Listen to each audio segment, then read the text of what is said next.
तो नमस्कार दोस्तों, बहुत-बहुत स्वागत है आपका एडविस्टा बाय अश्वनी में। और आज के इस वीडियो में हम देखेंगे क्लास 11th के एनसीईआरटी का चैप्टर नंबर 2। दोस्तों, इससे पहले मैं चैप्टर 1 को अच्छी तरह से एक्सप्लेन कर चुका हूँ और ये चैप्टर थोड़ा-सा लंबा है, तो हो सकता है इसका 2 पार्ट बनाना पड़ जाए ताकि वीडियो लंबी ना हो। तो आप मेक श्योर पूरी वीडियो देखिए, मैं सारी चीज़ों को बहुत डीप अच्छे से एक्सप्लेन करते हुए चलूँगा, तो थोड़ा-सा टाइम लग सकता है। चलिए बिना कोई टाइम वेस्ट किए जल्दी से अपने वीडियो को शुरू करते हैं। सबसे पहले हम पढ़ेंगे चैप्टर 2 के बारे में, जिसका नाम है the origin and the evolution of the earth. मतलब कैसे अर्थ का इवोल्यूशन हुआ, ठीक है, कैसे इसकी शुरुआत हुई, कैसे कैसे चीजें आगे बढ़ी, फिर अर्थ का origin, early theories, model theories, big bang theories और स्टार का फॉर्मेशन। इसके बाद हम देखेंगे सोलर सिस्टम, मून, ठीक है, तो इन सब चीजों के बारे में देखेंगे। और फिर लास्ट में देखेंगे कि ओरिजिन ऑफ लाइफ, ठीक है, अर्थ पे कैसे लाइफ एग्जिस्ट की, कैसे धीरे धीरे जीवन की शुरुआत हुई अर्थ पे। तो इन सब चीजों के बारे में हम देखने वाले हैं। सबसे पहले आता है आपका नेबुलर हाइपोथेसिस। अब देखो नेबुलर हाइपोथेसिस क्या होता है। सबसे पहले 1734 में इमैनुअल कांट ने ये हाइपोथेसिस दिया था, ठीक है, नेबुलर हाइपोथेसिस का। और ये किसके वर्क्स को ध्यान में रख के दिया था? स्वेडेनबॉर्ग, ठीक है, इन्होंने एक अपना ऐसे हाइपोथेसिस या फिर कहें तो कुछ ऐसे वर्क अपना दिया था, थ्योरीज दिया था। उसी के अकॉर्डिंग इन्होंने नेबुलर हाइपोथेसिस की थ्योरी दिया था इमैनुअल कांट ने, ठीक है। अब देखो ये होता क्या है। ये होता है गैसेस के क्लाउड्स, जो भी हमारे स्काई में यानी कि आसमान में जो भी हमारे गैसेस के क्लाउड्स रहते हैं, इनको हम बोलते हैं नेबुला। और ये क्या करते हैं? ग्रेविटी की वजह से एक दूसरे की तरफ क्या होते हैं? खींचते चले आते हैं। और इससे क्या होता है? एक क्लाउड का फॉर्मेशन होता है, एक स्ट्रॉन्ग क्लाउड का फॉर्मेशन होगा। और जब भी कई सारी चीजें आपस में अपना साइज कम करके देखो एक दूसरे के अकॉर्डिंग ऐसे एक दूसरे के आमने सामने ऐसे खींचती हुई चली आती हैं। तो पहले इसका साइज बहुत बड़ा था, उसके बाद ये स्मॉल बन गया। अब स्मॉल बनेगा तो इसकी डेंसिटी भी बहुत ज्यादा हो जाएगी। कई सारे इसी से मिलते जुलते सिमिलर मॉडल भी प्रोपाउंड किए गए थे, जैसे पेरी साइमन ने किया था, लैपलास ने, ठीक है, इन्होंने किया था 1797 में। ऐसे ही एक नेबुलर हाइपोथेसिस की थ्योरी दिया था। अब ये बताता है कि जो लाप्लेशियन नेबुला मॉडल था, ये बहुत डोमिनेट किया, सबसे ज्यादा इसको माना गया। कब तक? 19th सेंचुरी तक। क्योंकि वो सारे डिफिकल्टीज को ये काउंटर कर लेता था। जो भी हमें जैसे कोई थ्योरी आती है तो फिर हम उस पर क्रॉस क्वेश्चन करते हैं। तो जितने भी क्रॉस क्वेश्चन थे उसको बहुत ही अच्छे तरह से डिफाइन किसने किया था? किसकी थ्योरी? लाप्लेशियन थ्योरी, ठीक है। उसके बाद इन्होंने बताया था कि इसमें एंगुलर मोमेंटम देखा जाता है, ठीक है, जो भी क्लाउड्स होते हैं ये एक फिक्स एंगल पे मूवमेंट करते रहते हैं, ठीक है, एक जगह से दूसरी जगह मूवमेंट करते रहते हैं। तो इसी के बारे में इन्होंने बताया था। लेकिन फिर क्या होता है? 20th सेंचुरी आता है और हमें ये देखने को मिलता है कि ये जितनी भी नेबुलर हाइपोथेसिस की थ्योरी थी या फिर इन सब की थ्योरी थी, ये थोड़ी सी कम। अब थोड़ा सा क्या होता है?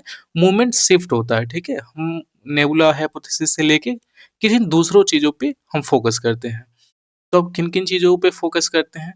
कह रहे द फॉल ऑफ लैप्लेशियन मॉडल, कैसे इसको रिप्लेस किया गया, कैसे ये भी थ्योरी उतना ज्यादा सक्सेसफुल नहीं रही। क्योंकि 20th सेंचुरी में और भी बहुत सी थ्योरीज आती हैं। थॉमस कैम्बरलिन, फॉरेस्ट मॉल्टन की थ्योरी आती है, ठीक है, फिर जीन पियाजेट की थ्योरी आती है, ओटो स्किमेट की थ्योरी आती है। तो ये सब जितने भी देखो, अब जैसे जैसे नई थ्योरी आएगी, नए नए टाइम के अकॉर्डिंग नई नई थ्योरी आएगी, लेटेस्ट थ्योरी आएगी, तो उसमें पहले से थोड़ा ना कुछ अच्छा ही बताया जाएगा। तो इसीलिए जो पुरानी थ्योरीज थी ये थोड़ी सी फीकी पड़ने लगी, ठीक है, ये उतना करेक्ट एक्सप्लेनेशन नहीं दे पाती थी जो कि नई थ्योरीज ने बताया। किया जो पुरानी लैप्लेशियन थ्योरी थी उसमें जो भी काउंटर अटैक हुए थे, जो काउंटर क्वेश्चन किए गए थे, जिन बातों का लैप्लेशियन थ्योरी में बढ़िया से एक्सप्लेनेशन नहीं दिया गया था, उनको इन्होंने पढ़ा और एक नया कंसेप्ट, नई थ्योरी दिया, जिसको हम बोलते हैं मॉडर्न लैप्लेशियन थ्योरी। बट क्या हुआ? इनकी जो थ्योरी थी वो किसी भी क्वेश्चन का उस तरह से एक्सप्लेनेशन नहीं दे पाई जो कि लैप्लेशियन थ्योरी को काउंटर अटैक करने के लिए पूछा गया था, ठीक है। फिर उसके बाद सर हेराल्ड जेफरी आते हैं। इन्होंने नेबुलर हाइपोथेसिस की थ्योरी दी, जो कि ओरिजिनल प्रोपोज्ड किसके द्वारा हुई थी? कांट और लाप्लेस के द्वारा, जो 18th सेंचुरी में दी गई थी। मतलब मिला जुला के कहने का मतलब ये है कि कांट और लाप्लेसियन थ्योरी के आसपास ही जितने भी लोग आए उन्होंने अपनी थ्योरीज दिया हुआ है। अब फिर क्या हुआ है? कह रहा है यहाँ इनिशियल स्टेप। अब इनिशियल स्टेप में क्या होता है, इसको ऐसे समझो कि जैसे शुरुआत में स्पेस में एक बड़ा गैस या फिर कहें तो डस्ट का क्लाउड था, ठीक है? जिसको हम लोग नेबुला कहते हैं। नॉर्मली इस क्लाउड में 2 फोर्सेस का बैलेंस होता है, ठीक है? जैसे गैस प्रेशर हो गया, जो इसे फैलाता है, और फिर ग्रेविटी होगी, जो उसको अंदर खींचती है, आपस में एक दूसरे के प्रति खींचती है। तो इससे क्या होता है, ये और ग्रेविटी से बहुत स्ट्रांग हो जाती है। जब आस-पास चीज़ें आएँगी एक दूसरे से अपना साइज़ छोटा करेंगी तो डेंसिटी बहुत स्ट्रांग हो जाएगी। फिर ये कोलैप्स भी करेंगी, ठीक है? फिर जब कोलैप्स करती हैं तो इसको हम बोलते हैं सुपरनोवा, ठीक है? या फिर कभी-कभी क्या होता है, ये स्पाइरल गैलेक्सी भी बनाती हैं। जैसे कि अगर हम देखें कि इसी कोलैप्स की वजह से ना नए स्टार का भी जन्म होता है। देखो, सबसे पहले तो एक दूसरे के पास आएँगे, ठीक है? फिर बाद में क्या करती हैं, ये ब्लास्ट करती हैं और ब्लास्ट करने पे एक सुपरनोवा भी बनाती हैं, फिर कई सारे गैलेक्सीज़ भी बनाती हैं। तो यही हाइपोथेसिस या फिर कहें तो थ्योरी इन्होंने देने का प्रयास किया था। बिल्कुल मुश्किल था कि जो भी नेबुला होते हैं, वो बिना किसी एंगुलर मोमेंट के अपना फॉर्मेशन किए हों। इसीलिए शुरू में क्या हुआ था, थोड़ा बहुत स्लो रोटेशन में होता रहता है, या फिर जब हम कहें कि ग्रेविटी उस नेबुला को सिकोड़ने लगती है, मतलब आपस में खींचने लगती है, तो क्या होता है, तो उसका साइज कम हो जाता है। लेकिन फिजिक्स का एक रूल भी है कि कंजर्वेशन ऑफ एंगुलर मोमेंटम, ठीक है? इस रूल के अकॉर्डिंग क्या होता है, इस रूल के हिसाब से जब कोई चीज घूमती है तो क्या होता है, वो और छोटी होती रहती है, तो वो और तेज घूमने लगेगी। अब देखो, खूब बड़ा सा यहाँ कोई पत्थर है या फिर कोई कोई ऐसी चीज है जो मूवमेंट कर रही है, और कोई छोटा सा है, ठीक है? तो ये ज्यादा टाइम लगाएगा घूमने में, एक रोटेशन कंप्लीट करने में, जबकि ये बहुत जल्दी जल्दी करेगा।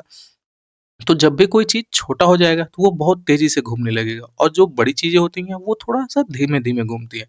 तो इसमें यही चीज बता रहा है कि जब भी नेबुला बड़ा था, ये जो क्लाउड ऑफ डस्ट है, ये जब बहुत बड़ा था तो बहुत धीरे धीरे मूवमेंट होती थी। जैसे जैसे छोटा होता गया तो इसकी मूवमेंट और फास्ट होते गई। फिर क्या था, कह रहा है in the nebular hypothesis a cloud of gas and dust collapsed by a gravity. अब देखो, ग्रेविटी की वजह से क्या होता है, ये कोलैप्स कर देता है। अब जब कोलैप्स करता है तो वो और फास्ट, देखो ये वही वाली लाइन है ना कि और फास्ट मूवमेंट होने लगती है उसकी। फिर क्या करता है, अब देखो यहाँ पे इस तरह का एक शेप बनाया है, ठीक है, बल्ज शेप में। अब सेंटर देखोगे बिल्कुल बाहर की तरफ निकला हुआ है, इसलिए बोला है इसको बल्ज शेप में। और फिर यहाँ क्या हुआ है, पैनकेक शेप में बनाया है, ठीक है? बिल्कुल केक की तरह देख रहे हो ना इसको? तो इसको हम बोलते हैं पैनकेक शेप में बनाना होगा। जैसे-जैसे नेबुला और कोलैप्स करता है, ठीक है? पास आते हैं या फिर कहो तो वो कोलैप्स करने लगता है, तो उसमें छोटी-छोटी अनइवन जगहें बनने लगती हैं। और यही क्या होता है, जहाँ गैस थोड़ी ज़्यादा होती है, वहाँ ग्रेविटी और स्ट्रॉन्ग हो जाती है, और वो रीजन और मटेरियल अट्रैक्ट करने लगता है। लेकिन अब देखोगे कि सेंटर में सबसे ज़्यादा गैस जमा होती है, ठीक है? और देखो यहाँ पे है ना सेंटर, यहाँ सबसे ज़्यादा गैस जमा हो गई है। और इसे ही हम कहते हैं प्रोटोसन, यानी कि आज का जो सन है, यहाँ बोल रहे हैं ना कि प्रोटोसन, तो जो भी हमारा आज का सन है उसी को यहाँ पे प्रोटोसन बोला गया है। सबसे पहले गैस ऐसे फॉर्मेशन था, इधर उधर बिखरी पड़ी थी, ग्रेविटी की वजह से खींची आई, और जब सेंटर में आई तो उसको हम बोलते हैं प्रोटोसन। और जो इधर उधर है, ये वाली शेप, इसको हम बोलते हैं प्रोटोप्लैनेट, जिससे आज के हमारे जितने भी प्लैनेट है उसका फॉर्मेशन हुआ, और जो सेंटर में है उससे सन का फॉर्मेशन हुआ। अब हम देखेंगे मॉडर्न थ्योरीज। मॉडर्न थ्योरीज में क्या आती हैं, सबसे पहले हम पढ़ेंगे ओरिजिन ऑफ यूनिवर्स। हम यूनिवर्स का ओरिजिन पढ़ते हैं। यूनिवर्स के ओरिजिन में सबसे इंपॉर्टेंट थ्योरी जो है वो है बिग बैंग की थ्योरी, ठीक है? ये जॉर्ज लेमेंटियर ने दिया था, जिसको एडविन हब्बल ने 1921 20 में प्रोवाइड किया था इसका एविडेंस कि हमारा क्या हो रहा है, जो यूनिवर्स है वो एक्सपेंड हो रहा है। देखो, सबसे पहले तो डस्ट के क्लाउड्स एक पास पास आते हैं, फिर वो कोलैप्स करते हैं, ठीक है?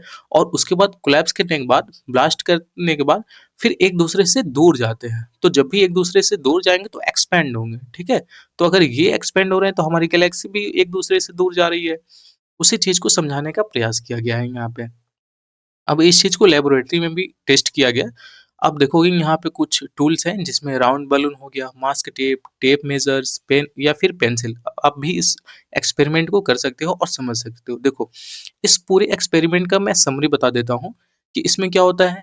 बलून के पहले इसको फुलाया जाता है, ठीक है? बलून को फुलाने के बाद आप क्या करोगे, ये जो पेपर्स होता है, ठीक है? इस पेपर्स पे ABC लिख लोगे और वो ABC क्या दिखाएगा? ये आपकी गैलेक्सीज़ हो गई और जो पूरा बलून है, ये आपका यूनिवर्स दिखा रहा है। अब इस यूनिवर्स को जो सर्कम्फ्रेंस होता है, आप पहले पूरा फुला लोगे इस तरह से, इस पेपर्स को लगा लोगे और एक ऐसे सपोज करना कि ये एक दूसरे की गैलेक्सीज हैं, ठीक है? मान लो ये मिल्की वे हो गया, ये देवयानी हो गया, ठीक है? तो ऐसी गैलेक्सीज हो गई। अब हम इसका सरकमफ्रेंस नापेंगे, सरकमफ्रेंस नाप के इसको नोट कर लेंगे। फिर उसके बाद क्या करेंगे, इस बलून को थोड़ा और फुलाएंगे, ठीक है? इतना नहीं फुलाना है कि मतलब वो फूट ही जाए, या तो उतना ही फुलाओ कि थोड़ा-सा और एक्सपेंड हो। जब थोड़ा-सा और एक्सपेंड होगा तो हम फिर उसका सरकमफ्रेंस मेज़र करेंगे, तो थोड़ा-सा और बढ़ गया होगा और ये जो गैलेक्सीज़ हम चिपकाए थे पेपर के रूप में, ये थोड़ा एक-दूसरे से और दूर जा चुकी होगी। तो यही बताता है कि हमारा यूनिवर्स पूरा बलून की तरह है। जब ये एक्सपेंड करेगा, तो हमारी गैलेक्सीज़ भी एक-दूसरे से दूर होती रहेंगी। बात करें तो शुरू में क्या होता है, सारा मैटर बहुत छोटे-छोटे थे, ठीक है? यहाँ बोला है ना टिनी बॉल, तो बहुत छोटे-छोटे थे और ये बहुत ज़्यादा हाईली डेंसिटी थी, ठीक है? जब भी कोई चीज़ बहुत छोटी रहेगी और बहुत कंजेस्टेड रहेगी, तो उसकी डेंसिटी बहुत ज़्यादा रहेगी। और फिर उसके बाद क्या होता है, 13.7 बिलियन साल पहले क्या हुआ था कि बहुत तेज़ी से इनमें एक्सप्लोड हुआ था और इसी की वजह से यूनिवर्स जो है हमारा एक्सपेंड कर रहा है, फैल रहा है। अब शुरुआती पलों में क्या होता है कि ये जो एनर्जी रहती है ना मैटर में बदलने लगती है और बहुत तेजी से इसका क्या होता है, एक्सपेंड होता है, विस्तार होता है। सिर्फ कुछ ही सेकंड के अंदर रैपिड एक्सपेंशन हुआ, ठीक है? सिर्फ बहुत ही कम समय में, कह रहा है ना, with in a fraction of second, बहुत ही ज़्यादा रैपिडली एक्सपेंड किया, बहुत ही तेजी से फैलना शुरू किया जब इसमें एक्सप्लोड हुआ तो। उसके बाद क्या हुआ, फिर ये लगभग 3 लाख साल बाद इसका टेम्परेचर जो है 45 केल्विन तक गिर गया और उसकी वजह से जो इसके एटम थे, जो बहुत एक्सपेंड होके दूर-दूर फैल गए थे, ये लगभग स्टेबल हो गए, ठीक है? इनकी मूवमेंट थोड़ी-सी रुक गई और इसी प्रक्रिया के बाद क्या हुआ कि यूनिवर्स ट्रांसपेरेंट हो गया और धीरे-धीरे जितनी भी गैलेक्सीज़ थी या फिर स्टार या फिर प्लैनेट हुए, उन सब का फॉर्मेशन स्टार्ट हुआ।